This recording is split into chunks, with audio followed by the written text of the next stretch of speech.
Okay, hello everyone. I'll give you updates from the US now. Last week, the Arizona legislature passed SB 1511, the Detransitioner Bill of Rights, which requires that health insurers that provide coverage for so-called gender transition procedures must also cover detransition procedures. If this bill is signed into law, Arizona would be the first state in the nation to protect the rights of detransitioned individuals.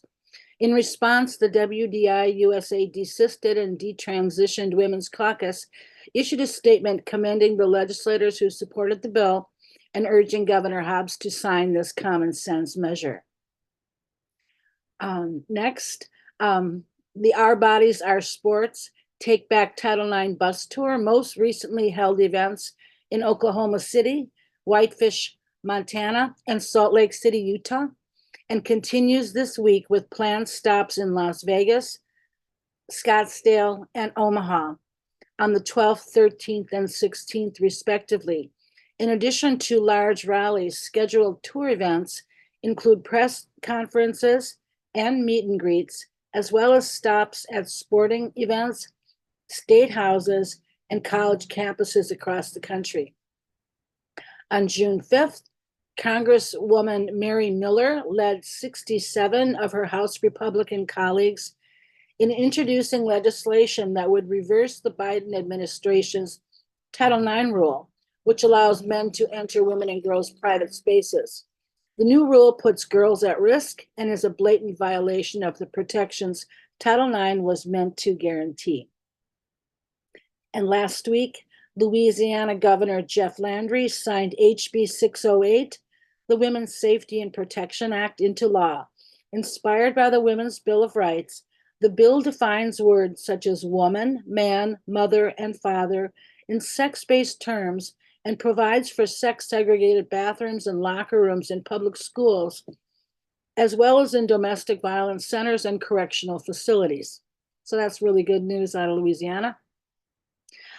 In other news, Lambda Legal, the New York-based nonprofit that focuses on defending the civil rights of LGBTQ plus people, last week unveiled plans to invest $180 million to nearly double the organization's litigation docket capacity and sustain its work for the fight ahead.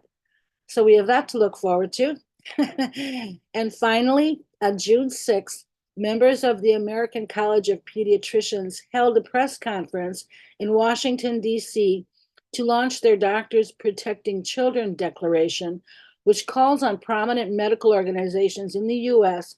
to immediately stop the promotion of social affirmation, puberty blockers, cross-sex hormones, and surgeries for children and adolescents who experience distress over their biological sex.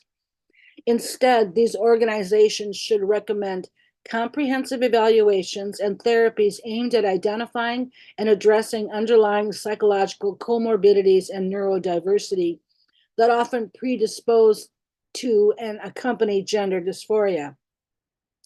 Doctors Protecting Children is a coalition of doctors and other healthcare professionals who have serious concerns about the physical and mental health effects of the current protocols promoted for the care of children and adolescents in the United States who express discomfort with their biological sex. The Declaration affirms that sex is a dimorphic, innate trait defined in relation to an organization's biological role in reproduction, and that medical decision-making should not be based upon an individual's thoughts and feelings, as in gender identity or gender expression, but rather should be based upon an individual's biological sex. And those are quotes from the document.